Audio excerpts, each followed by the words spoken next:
안녕하세요. 인사이트 파트너스의 강대준 회계사입니다. 이번 시간에는 IPO를 준비하시는 여러 대표님들 또 구성원분들을 위해서 IPO를 위한 회계 전략에 대해서 공부하는 시간을 갖도록 하겠습니다. 많은 분들이 IPO에 대해서 많이 오해를 하시는 부분이 있습니다. IPO는 Initial Public Offer, 한마디로 최초로 기업을 공개해서 많은 사람들에게 우리 회사에 투자할 기회를 주는 날이기도 합니다. 그리고 회사는 자금을 조달받아서 그 자금을 이용해서 더 많은 일을 할 수 있는 날인데, 많은 분들이 IPO는 마치 돈을 많이 버는 그런 날을 오해를 하십니다. 사실은 그렇지 않고 매우 치밀하게 우리를 퍼블릭해야지만 매력도가 높아져서 성공해 할 수 있다. 이것을 강조드리고 싶은데요. 거기에 따라서는 가장 중요한 숫자를 여러분들이 정확하게 미리 준비하시고 또 어필도 할 수 있고, 그와 더불어서 IPO를 준비하는 과정에서 회사를 체질 개선을 할 수가 있습니다. 그런 차원에서 오늘 강의 드리도록 하겠습니다. 자, 실제 IPO를 하기 위해서는 많은 자격 요건이 필요한데요. 가장 기본적으로는 구성원부터 시작해서 회사가 얼마나 신뢰를 줄 수 있는가가 중요합니다. 특히 자격 요건 중에 하나가 회사의 이사회 또는 회사의 구성원들이 이제 앞으로 오픈이 된다고 보시면 됩니다. 우리 회사가 많은 사람에게 투자를 받는 이해관계자가 많아지는 회사가 됐기 때문에 하다못해 임원의 연봉부터 시작해서 임원의 인적사항, 임원의 경력, 또 임원이 갖고 있는 주식 수, 그리고 앞으로 임원이 주식을 사고 팔 때마다 매번 공시를 해야 됩니다. 그러기 위해서는 미리미리 우리 회사의 주주 구성이라든지 또 이사회를 정말 실질적인 이사회, 건강한 이사회로 만들어 놓으셔야지 IPO를 하는 첫 단계를 시작할 수 있다라고 생각하시면 좋겠습니다. 그리고 내부 통제 강화가 상당히 중요한 요건 중에 하나가 되는데요. 여러분도 생각해 보시면은 여러분이 어느 회사에 투자를 할 때 얼마나 그 소중한 돈을 투자하시는 거겠어요? 그런데 그 회사가 내부 통제가 안 좋다라고 하면은 말짱 투자는 도루묵이 될 거고 좀 불안하겠죠? 그래서 내부 통제가 얼마나 좋으냐에 따라서 그 회사의 가치가 또 달라진다고 생각하시면 됩니다. 그래서 보통은 상장회사는 내부 통제가 좋다라는 인식이 있는데요. 그렇게 하기 위해서는 준비가 이미 됐고 시험을 통과했기 때문에 그렇습니다. 그래서 상장 전 단계에서 내부 통제를 잡는 과정을 가지셔야 되는데요. 여기서 내부 통제라고 하니까 또 어떤 분들은 뭐 하나 차나 뭐 결제 체제라든지 이런 거를 생각하시는데, 그것보다는 회사가 원활하게 회사의 운영을 하고, 그리고 투명성 있게, 그리고 회사는 주식회사이기 때문에 주식이 얼마나 잘 관리가 되는지 그런 요소 하나하나 잘 준비를 하셔야 된다라는 말씀 드리고 싶습니다. 그래서 보통은 IPO를 하기 전에, 상장을 하기 전에 마치 상장사처럼 행동을 하셔야 됩니다. 그게 가장 중요한 요소 중에 하나고 저는 생각을 하는데요. 상장이 되고 나면 바뀌겠지라는 건 없습니다. 상장하기 전부터 최소 1년, 많으면 3년 전부터 나는 이제 우리 회사는 상장사다 라고 생각을 하셔야 됩니다. 물론 여기에서 우리는 직상장을 하지 않는다, 직접 뭐 코스닥이나 코스피에 상장을 할 계획은 아니고요. 이미 상장된 회사에 우리 회사는 M&A를 통해서 상장을 하는 우회 상장을 생각하실 수도 있고요. 최근에는 증권사들이 스펙이라고 하는 이미 상장을 시켜놓고 물색을 해서 괜찮은 회사 합병을 통해서 하는, 역시 우회 상장의 일환인 스펙 상장도 가능합니다. 굳이 3년까지 기다리지 않고 빨리 갈 수 있는 방법이 되겠는데요. 흔히 이럴 때는 회사를 엑싯을 한다 라고 이야기를 하죠. 하지만은 엑싯이 끝이 아닙니다. 여기서도 출발한다 라고 생각하시면 되고요. 그 엑싯을 하기 위한 또 다른 출발점에 서기 위해서는 정말 많은 준비, 특히 회계적으로 또 세무적으로 회사 내부 통제적으로 준비를 해야 된다라고 생각하시면 되겠습니다. 보통은 이제 투자자에게 벤처캐피탈 가서 투자를 받기 위해서, 창업투자에서 투자를 받기 위해서 IR 활동을 했다라고 하면은 이제는 정말 많은 다수의 투자자에게 IR 활동을 해야 됩니다. 그러다 보니까 구색을 맞춰서 하는 게 상당히 중요한데요. 근데 이런 구색을 이제는 상장사에게 요청되는 문서들로 제공을 하셔야 됩니다. 그래서 그 제공하기 위한 요소들이 미리 준비되어 있지 않으면은 그때 가서는 상장 통과도 못할 뿐더러 할 수가 없습니다. 이건 어떠한 인력이 하는 게 아니라 전사적으로 서로 힘을 모으셔야 된다라는 말씀을 좀 강조해서 드리고 싶습니다. 자, 그리고 보통 회사는 상장을 하기 위한 요건들이 있는데요. 그 중에서 가장 중요한 게 역시 이익이 있어야 되죠. 이익 요건이 있고, 기본적으로는 영업이익이 3년 이상 일정 규모 이상 돼야 된다고 생각하시면 되겠습니다. 그리고 부채 비율이, 부채가 너무 많은 회사라든지 또는 EPS는 earning per share라고 하는 회사의 당기순이익을 주식수로 나눈 수치인데요. 회사 이익이라고 보시면 됩니다. 이익이 성장해야지 상장할 때 당연히 회사의 가치가 높게, 공모가도 높게 형성이 돼서 여러분이 원하시는 결과를 갖게 되시는데요. 또 매출 증가라든지 ROE, 주주가 투자하면은 얼마나 리턴을 가져갈 수 있는 지표가 되겠죠. 또 수익성, 영업이익, 성장률 등이 투자자가 가장 관심이 있는 많은 영향을 주는 요소라고 볼 수 있습니다. 이런 재무적인 결과치를 갖기 위해서 회사는 체질 개선을 하셔야 됩니다. 그리고 비재무적인 요소로는 회사가 브랜드가 있다. 무형자산 성격이라고 보시면 되겠죠. 브랜드가 있고 또 기업 전략이라든지 또는 회사 구성원 중에 CEO부터 시작해서 구성원들이 아주 뛰어난 멤버들로 구성되어 있다. 역시 이것도 회사의 보다 가치를 높이는 하나의 요소라고 보시면 되겠습니다. 최근에는 기업의 신뢰성, 또 기업의 문화까지도 상장할 때 기업 가치 결정 요소가 되고 있습니다. 여러분들이 회사를 바라보실 때는 그러면 이 균형 잡힌 회사가 돼서 세상에 내놓으셔야 되는데요. 퍼블릭을 하셔야 되는 거죠. 그동안 프라이빗한 회사였을 때는 상관이 없을 요소도 퍼블릭이 되면은 많은 사람들이 관심을 갖게 됩니다. 특히 증권사 애널리스트들이 우리 회사를 정말 많이 분석해서 리포트를 작성하는데요. 오히려 이게 부담이 돼서 경영을 못하겠다고 호소하는 대표님도 계십니다. 실제로 미국의 마이클 델 같은 델 컴퓨터의 CEO죠. 마이클 델은 재작년에 자기 돈 27조 원을 들여서 이미 퍼블릭된 주식을 다 사들였습니다. 그리고 상장 폐지를 시켜버렸어요. 그래서 왜 그런가 봤더니 자기가 IR 활동하면서 실제적으로 일을 못했다. 맨날 투자자가 불러가지고 가서 얘기만 했지 자기는 실제로 경영 전략 고민하는 시간이 너무 적었다라는 거죠. 그래서 거꾸로 상장을 폐지하고 프라이빗한 회사를 가서 보다 더 빠르게 가고 싶다라는 이야기를 했습니다. 근데 마이클 델이 가장 원했던 거는 우리 회사가 균형 잡히지 않고 잘못된 방향으로 가고 있었던 것을 깨달았던 거겠죠. 그래서 제일 중요한 거는 상장이라든지 엑시트 중요한 게 아니라 본질적인 회사가 얼마나 균형 잡혀서 잘 가고 있는지를 여러분은 보셔야 됩니다.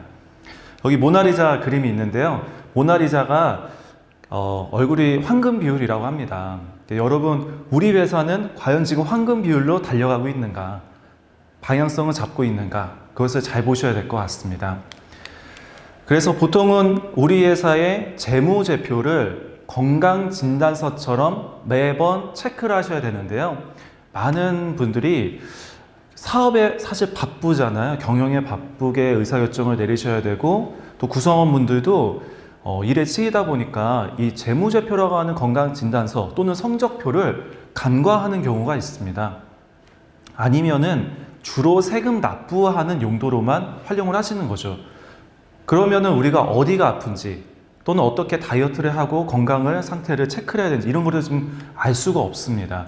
그래서 우리는 재무제표를 통해서 기업의 건강 상태를 파악을 하셔야지 이게 건강한 모습으로 IPO가 되지 않으면 가치가 없습니다. 그럴 때는 오히려 상장을 하고서도 기업 가치가 까먹어서 예전보다 더 힘들어지는 그런 경우도 종종 있습니다. 재무상태표의 영문 표현은 밸런스 시트라고 하는데요. 여기서 말하는 밸런스는 균형이란 뜻은 아닙니다. 바로 잔액이란 뜻인데요.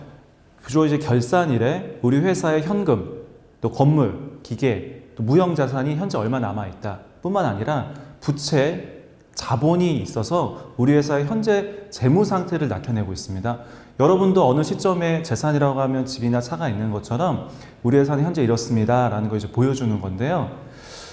많은 분들이 자산, 부채, 자본 내역보다는 손익관점에서 보다 보니까 좀 중요한 정보를 간과하는 경우가 있습니다.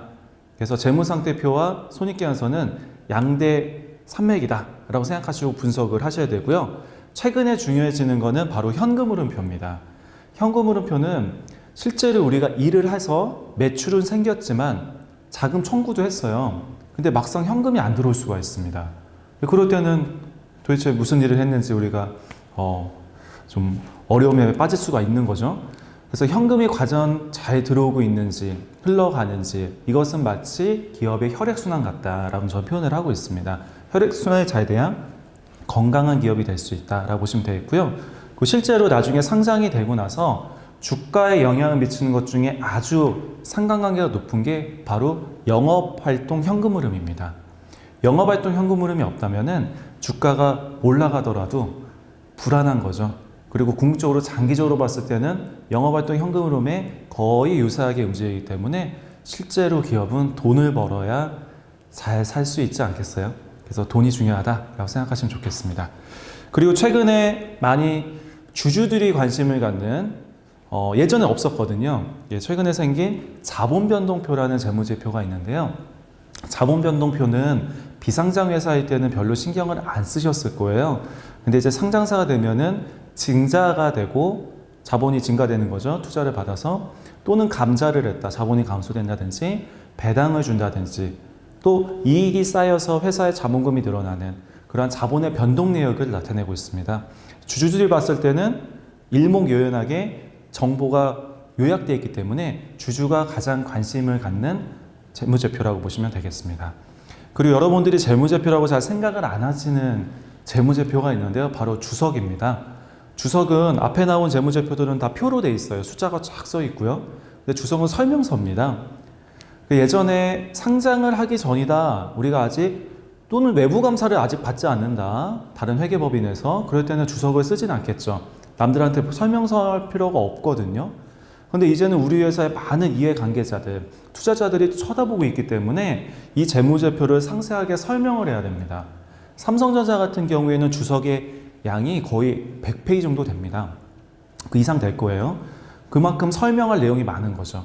그래서 보통 상장사가 되면은 주석에 많은 정보를 써서 우리 회사가 현재 예를 들면은 돈을 이만큼 빌렸는데 어느 은행에서 빌렸고 얼마에 차입을 했고 또 만기는 언제고 이율은 어떠다. 이러한 상세 내역들을 제공하고 있습니다. 그래서 이 주석도 재무제표다라고 꼭 명심하셔야 됩니다. 말씀드린 대로 재무제표의 양대 산맥이 재무상태표와 손익계산서입니다. 많이 보셨죠? 하지만은 분석을 하는 관점이고 우리가 어떻게 잘 나갈지를 지금 잡는 과정입니다. 여러분이 보시기에 자본이 탄탄하지 않은 회사가 상장을 한다고 매력적이지는 않겠죠.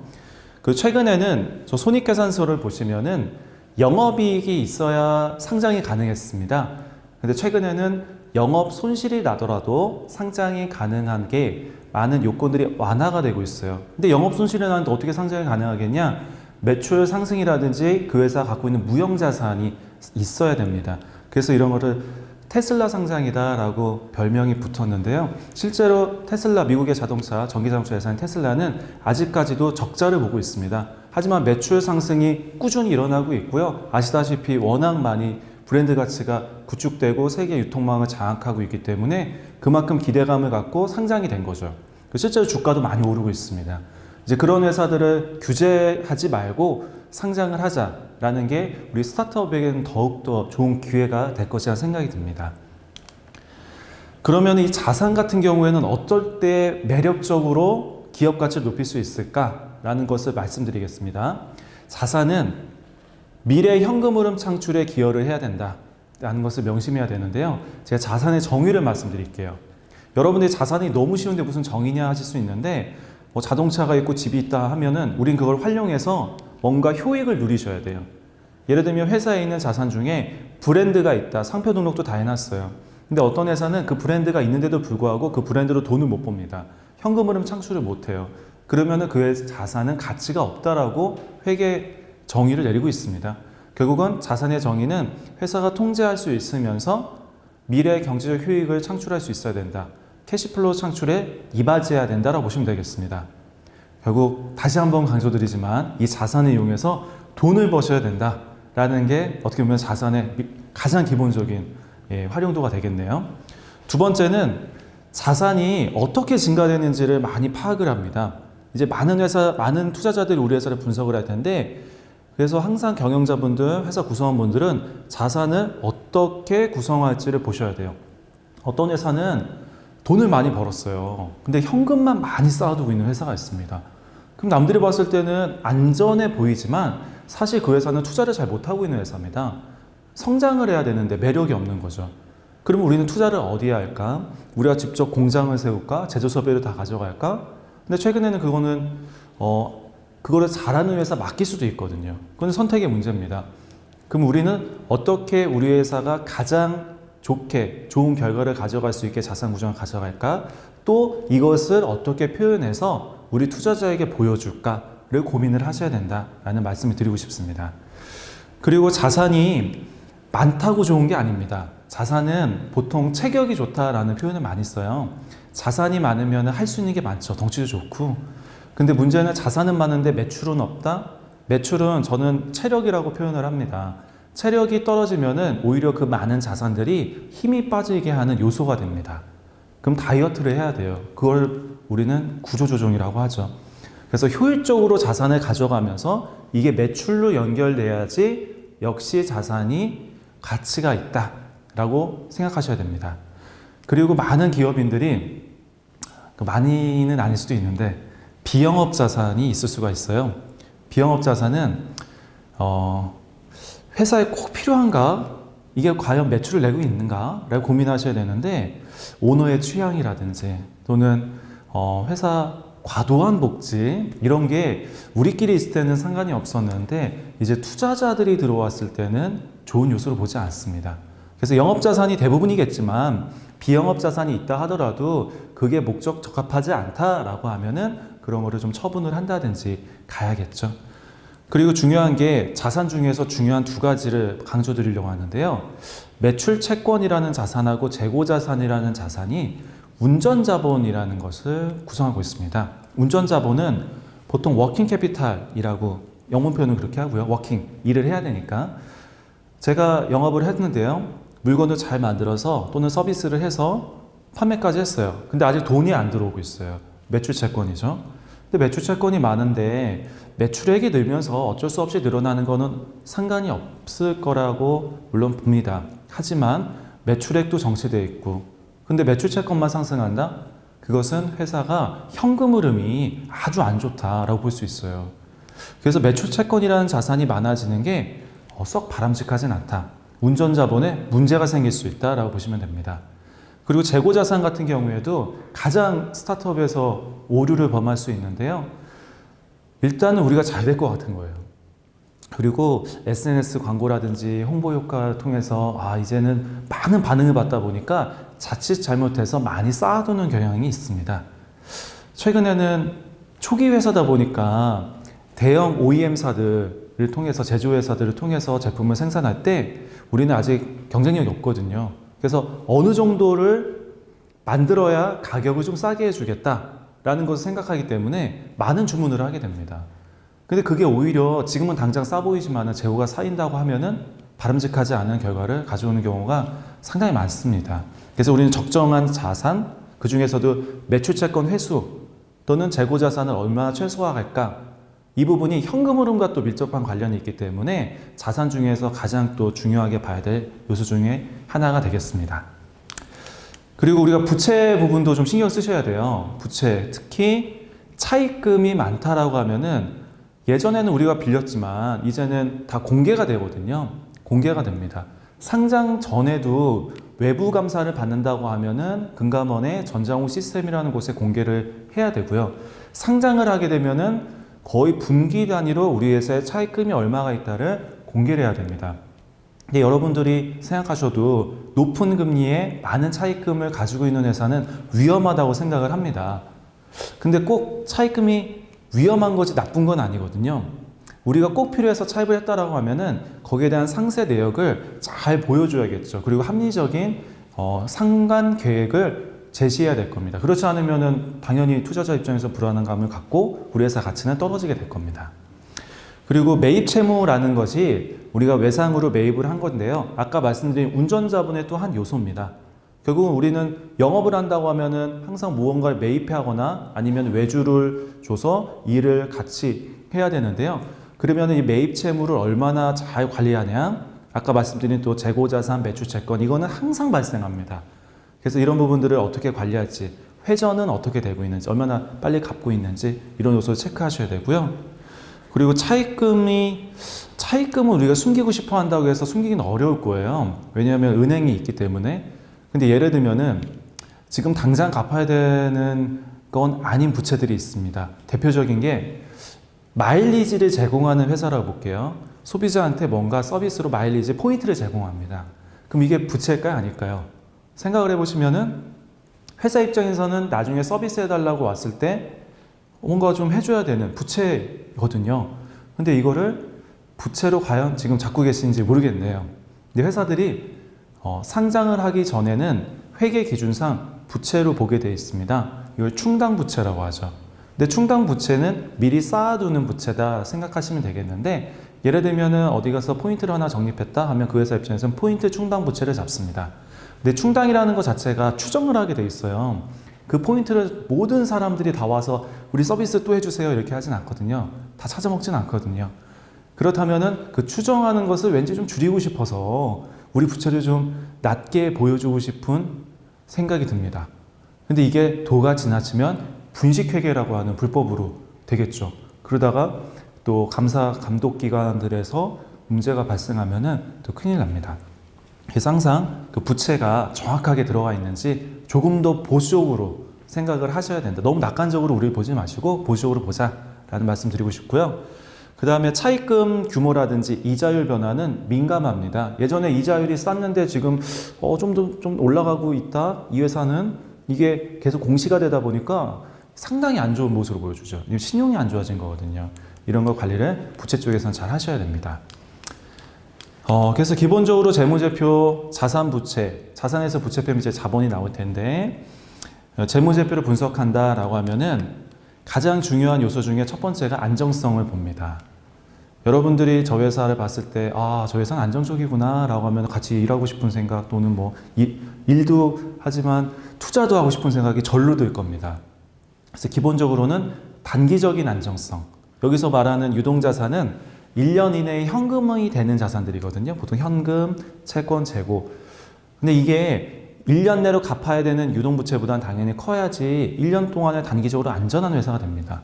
만약 유동부채가 많다라고 하면은 그 회사는 좋지 않겠죠. 곧 망할 수도 있는 회사가 됩니다. 그리고 장기적으로는요, 부채와 자본의 구성을 상당히 밀접하게 봐요. 이거는 꼭 상장을 해서라기보다는 차입을 하더라도 마찬가지입니다. 우리 회사가 부채가 많다면은 자본 대비 부채가 너무 크면 차입도 안 돼요. 빌려주는 사람이 없습니다. 불안하잖아요. 내 돈 떼일 수도 있는데, 하물며 주식으로 투자하는 투자자는 거의 없습니다. 그래서 부채 비율 관리를 좀 잘 하셔야 된다 라는 말씀 드리고 싶고요. 그 다음에 회사가 성장할 때 아까 말씀드린 자산의 구성 요소를 어떻게 가져갈지 고민을 좀 하셔야 됩니다. 그리고 성장할 때 매출이 성장하는 게 우리가 잘해서 성장하는 건지 아니면은 시장 자체가 커져서 성장하는 건지도 구별을 하셔야 돼요. 지금 시장이 커질 때는 우리뿐만 아니라 경쟁사들이 같이 성장을 하는 거거든요. 이럴 때는 좀 신시장이 되겠죠. 그런 거와 정말 치열한 시장에서 우리의 시장 점유율을 끌어올려서 성장을 하냐, 이게 또 다른 느낌으로 다가옵니다. 그래서 그런 부분들을 잘 파악하시고 항상 경영자분, 조직의 구성원분들은 숫자를 보수적으로 생각하셔야 돼요. 우리만 잘 나가고 있지 않거든요. 우리는 매출이 30% 성장했는데 다른 회사 50% 성장해서 우리는 못한 게 돼요. 그래서 그런 요소까지도 같이 보셔야 됩니다.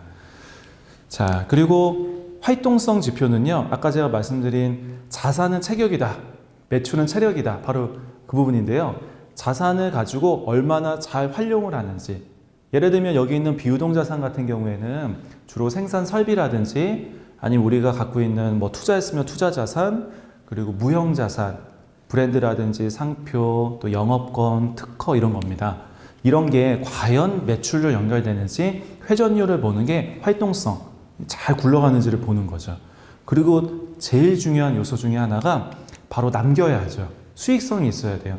수익성이 있어서 이익이 있어야 기업은 생존할 수 있기 때문에, 근데 여기서는 좀 하나 말씀드리고 가고 싶은 건요, 성장에 집중할 때는 사실 수익성이 좀 낮을 수는 있습니다. 특히 초기 단계에는 공격적으로 나가야 되니까.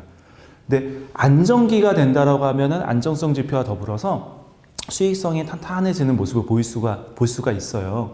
그래서 우리가 어느 단계에 있냐에 따라서 이 네 가지 관점, 안정성, 성장성, 활동성, 수익성, 이 네 가지 관점을 모든 것을 다 균형 잡혀서 처음부터 갈 수는 없지만 궁극적으로는 이 네 가지를 우리가 다 달성하겠다라는 아까 모나리자 얼굴처럼 황금 비율을 생각하시면서 경영을 하셔야 돼요.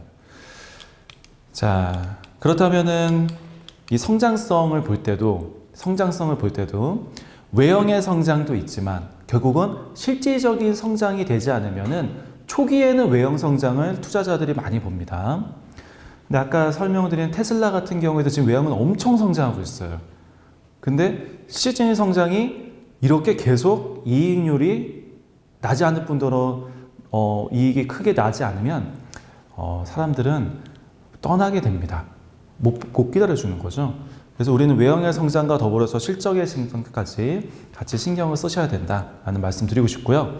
자, 여러분이 저기 있는 손익계산서를 보실 때 매출액에서 매출 원가를 빼서 매출 총익이라는 게 나오는데요. 매출 원가는 생산 원가 또는 제조 원가와 같이 또는 용역 원가도 될 수 있어요. 그런 것처럼 매출을 올리기 위한 직접 원가입니다.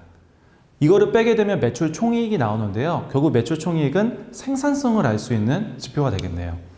그리고 본사를 관리해야 되고 만들어 놓은 걸 판매해야 되는데 그거를 판매비와 관리비, 줄여서 판관비라고 많이 말씀하실 거예요. 그래서 판관비를 빼고 나면은 영업이익이 도출되는데요. 영업이익을 경영하시는 분들은 계속 민감하게 우리 회사의 영업이익률을 체크를 하셔야 됩니다.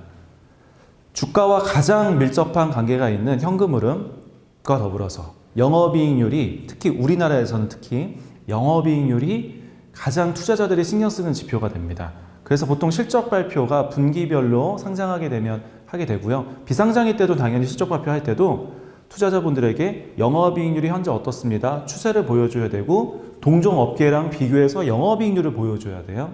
근데 왜 영업이익률이냐라고 하면은 영업이익률이 회사의 본질적인 영업비용까지 뺀 거기 때문에 경상적으로 계속 발생한다고 보시면 돼요. 왜냐하면 영업이익 밑에는 영업 외적인 비용들, 예를 들면 이자 비용 또는 환율 변동에 따른 환차손, 이러한 우리가 통제 못하는 부분들을 빼는 영업 외 손익을 다루고 있거든요. 그리고 세금, 법인세 비용 우리가 통제 못하죠. 그렇기 때문에 영업이익까지가 경상이익이다. 그래서 이거를 가장 실적 발표에 활용을 하고 있다라고 생각하시면 되겠습니다. 자, 이렇게 매출 대비 수익성도 봐요. 그런데 또 다른 관점에서 특히 오늘 투자자들에게 우리가 실적을 발표할 때 투자자들이 관심을 갖는 거에 투자 대비 수익성입니다. 투자 대비 수익성은 두 가지가 있는데요. 자산, 전체적인 자산이죠. 회사가 얼마나 자산을 갖고 있는데 단기 순이익을 냈냐라고 하는 이거를 보통 이제 ROA라고 부릅니다. 여기서 말하는 R은 리턴이고요. 리턴 온 에셋, 자산은 에셋이니까요. 에셋 투자한 거 대비 리턴을 본다라고 보시면 되겠고, 그 리턴을 단기 순이익으로 보고 있습니다. 이게 몇 %인지 또 동종업계랑 어떤지 관심이 있고요. 근데 투자자 관점에서 특히 주식 투자하시는 분들 관점에서는 자본 대비, 주주가 투자한 자본 대비 이익이 얼마인지를 보는 지표가 있습니다. 그것을 ROE라는 지표인데요. 많이 들어보셨을 거예요. ROE는 Return on Equity. equity는 주주의 지분을 뜻하고 있죠. 그러면은 주주가 투자한 거 대비 이 이익률을 봤는데 만약에 이게 은행 금리보다 낮다라고 하면은 이 회사에 투자할 주주는 아무도 없습니다. 은행에 예금하는 게 낫거든요. 그게 더 안정적이고. 그래서 ROE를 어느 정도로 유지하느냐가 주주들한테 우리를 어필할 수 있는 매력도라고 보시면 되겠는데요. 실제로 투자의 귀재인 워렌 버핏 같은 경우에는 ROE가 10% 이상 또는 10년, 또 10년 동안 지속돼야 돼요. 10%가. 그런 회사만 투자 리스트에 올린다고 합니다. 근데 10% 이상 지속하기가 쉽지는 않습니다. 그래서 독점적인 지위를 갖고 있는 회사들에게 주로 시장 1등 회사에 투자를 많이 하죠. 자, 그리고 회사가 얼마나 잘 굴러가는지를 보는 지표가 활동성 지표라고 말씀을 드렸는데요. 활동성 지표는 조금 더 구체적으로 보면요. 유형자산, 생산설비 투자입니다. 생산설비 또는 우리가 무형자산, 그런 투자기에 매출로 연결되는지를 보는 지표가 있고요. 또 하나가 운전자본이 얼마나 잘 돌아가는지를 보는 지표가 있어요. 그게 바로 매출채권 회전율, 재고자산 회전율, 또 매입채무 회전율인데요. 여러분들이 회전율이라는 경영지표가 실제로 증권사 애널리스트들이 가장 많이 보여주는, 이익률과 더불어서 가장 많이 보여주는 지표가 되는데요. 이 회전율이라는 지표를 보실 때는 빨라야 좋습니다. 값이 커지는 게 좋아요. 왜냐하면 회전율이 보통은 매출채권과 매출액 비교했을 때 매출액이 다 분자에 올라가 있습니다. 결국은 매출이 커지면서 매출채권은 적정하게 또는 현금이 빨리 받게 하면 회사는 현금 흐름이 좋아지는 거고, 매출액이 커지면서 재고는 적정하게 또는 줄게 좀 작게 가져가는 것이 회사는 빨리 파는 거잖아요. 좋다라고 보시면 되겠고요. 또 매출이 커지면서 자산, 그러니까 자산 갖고 많은 매출을 올리는 게 그만큼 회전이 잘 된다, 활동이 잘 된다 라고 보시면 되겠어요. 건강한 회사죠. 여러분도 이제 운동 잘 하시는 것처럼 건강한 회사다 라고 생각하시면 되겠습니다. 자, 제가 하나 사례를 볼게요. 이 회사를 한번 분석을 해보려고 하는데요. A라는 회사가 있는데 실제 있는 회사입니다. 실제 있는 회사고 금액은 억 단위예요. 큰 회사예요. 그래서 5,332억 유동자산이 단기에는 6,168억 정도 되는 회사인데요. 이 회사 같은 경우에는 현금 및 현금성 자산, 그래서 현금이죠. 전년도에는 1,473억이 있었는데 올해 결산한 걸 보니까 428억 줄어들었어요. 여러분들이 생각하시기에 현금이 줄었다고 나쁜 건 아닙니다. 왜냐하면 현금을 가지고 우리는 투자도 할 수 있고 뭐 건물도 할 수 있고 빚도 갚을 수 있고 했기 때문에. 근데 이 회사가 좀 문제가 있는 거는 바로 매출채권하고 재고자산인데요. 현금이 줄면서 매출채권도 늘고요. 재고도 늘었어요. 좀 의심을 해봐야 돼요. 왜냐하면은 실제로 이 회사가 매출이 크게 증가하지 않은 상황이었거든요. 이런 상황에서 매출채권이 늘었다는 거는 회사가 일은 많이 했는데 돈을 회수를 못하고 있다는 거고요. 재고가 증가됐다는 거는 그만큼 못 팔았다는 거고, 향후에도 잘 팔릴지 의문이 들잖아요. 재고가 또 오래 보관하면은 좀 할인도 해야 되고요. 자, 이런 상황에서 회사는요, 현금이 좀 없는 것 같습니다. 돈이 잘 안 들어오니까. 그래서 급하게 투자 자산을 처분을 한 걸 볼 수 있어요. 한 4,069억의 투자 자산이 있었는데 올해 보니까 2,940억으로 확 줄어들었어요. 여기서 투자 자산은 보통 자회사일 수도 있고 아니면 개인 예금을 든 걸 수도 있고 부동산도 있을 수 있는데 이런 것을 다 팔아서 현금화 시켰습니다.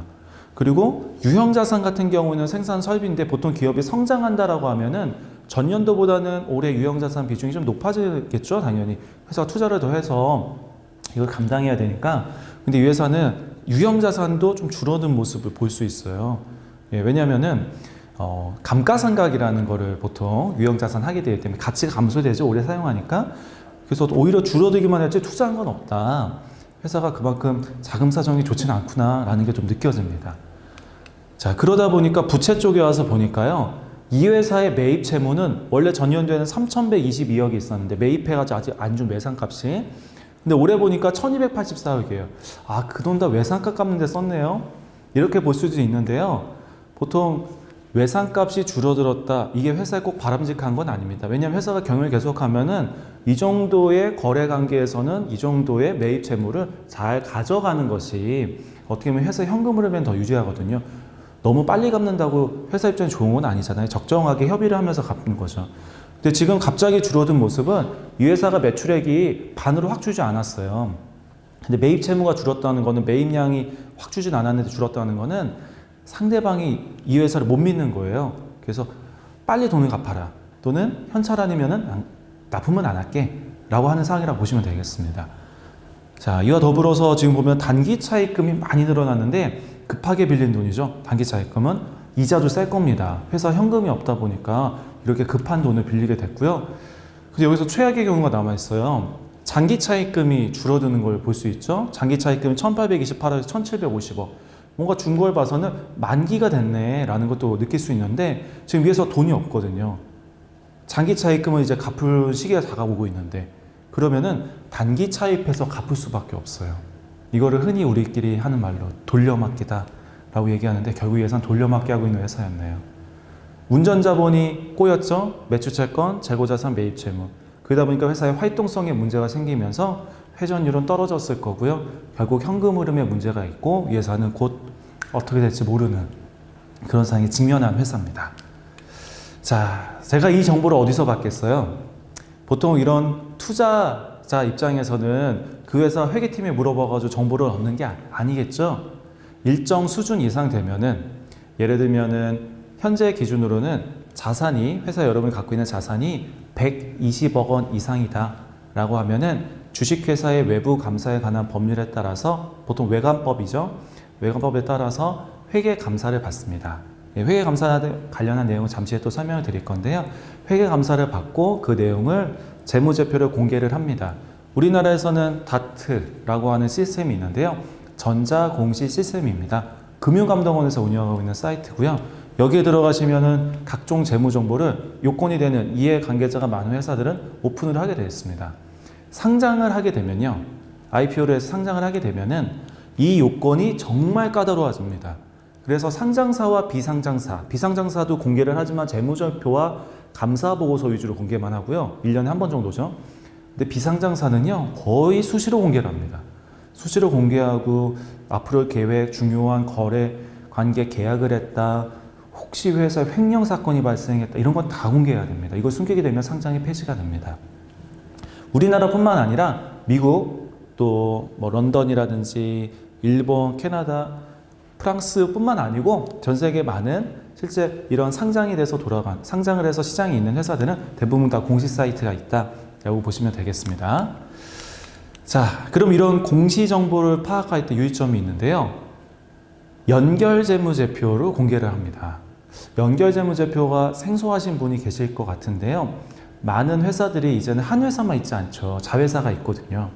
그리고 지주회사가 있고 또 자회사를 많이 관리하게 아예 그렇게 설계한 회사도 있고요. 근데 상장을 하게 되면은 연결재무제표가 주재무제표가 됩니다. 결국은 딱 한 회사만 잘하는 게 아니라 만약에 우리가 자회사가 있다라면 우리가 투자한 자회사가 있다. 그렇다면 그 회사까지 신경을 써야 돼요. 우리만 잘했는데 속 썩이는 자녀가 있으면 집안 전체가 안 좋은 것처럼 그걸 다 보겠다는 겁니다. 또 주석, 아까 말씀드린 주석 있죠? 주석은 재무제표에 대한 설명서인데 상장사 같은 경우에는 주석량이 기하급수로 팍 늘어납니다. 왜냐면 그만큼 정보를 더 알고 싶거든요. 근데 알고 싶다고 알려달라고 누가 강제로 하냐? 강제로 합니다. 요청을 해요.